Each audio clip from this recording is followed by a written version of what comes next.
Bonjour à tous, aujourd'hui je voudrais vous montrer la recette du croissant au jambon. Alors pour cette recette il vous faudra 4 croissants pur beurre que vous achetez en grande surface dans des barquettes blanches. Ça coûte environ entre 25 et 30 centimes le croissant. Puis 2 tranches de jambon. Moi je préfère prendre du jambon mais de l'épaule, ça revient beaucoup moins cher que les vraies tranches de jambon.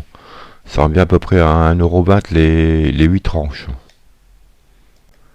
Puis 4 tranches de fromage fondu. Vous pouvez prendre du fromage fondu pour croque-monsieur, ça ira très bien. Et environ 100 g de fromage râpé. Il vous faudra aussi un peu de béchamel, je vous montrerai après comment la faire. Pour commencer, coupez vos tranches de jambon et vos tranches de fromage en deux. Puis coupez vos croissants pour les ouvrir. Mettez une demi-tranche de jambon dans votre croissant. Vous pouvez mettre la tranche entière si vous êtes gourmand, mais une demi-tranche suffit. Ensuite, mettez vos demi-tranches de fromage sur le jambon. Vous pouvez refermer votre croissant et le cuire comme ça, ou alors rajouter de la béchamel. Pour réaliser la béchamel, il vous faudra 100 g de beurre, 100 g de farine, 20 centilitres de lait, du sel et du poivre. Commencez par faire fondre votre beurre à feu doux. Une fois le beurre complètement fondu, versez d'un trait les 100 g de farine. Puis mélangez toujours à feu doux jusqu'à ce que la pâte se décolle de la casserole. Puis ajoutez un peu de lait et remélangez.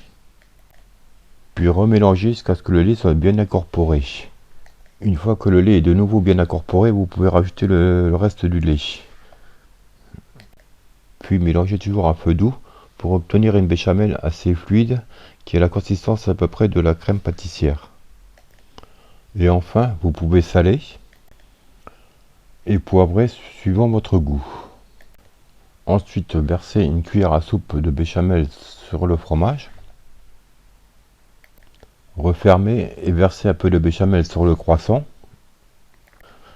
Déposez un peu de fromage râpé sur la béchamel. Et enfin, pour finir, mettez au four à 200 degrés pendant une vingtaine de minutes.